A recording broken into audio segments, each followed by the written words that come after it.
हरी लोटांगण वंदे चरण डोळ्यानी पाहिन रूप तुझे प्रेमे आलिंगन अनंत भोजन भावे ओवाळीन मने नाम त्वमेव माता पिता त्वमेव बंधुश्च सखा त्वमेव विद्या गगनं त्वमेव सर्वं मम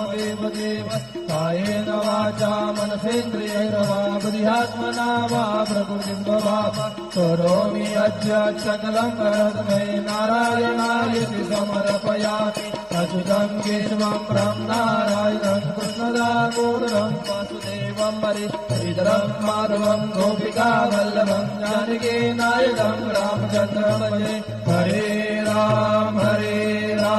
राम राम हरे हरे हरे कृष्ण कृष्ण कृष्ण हरे हरे श्री गुरुदेव दत्त।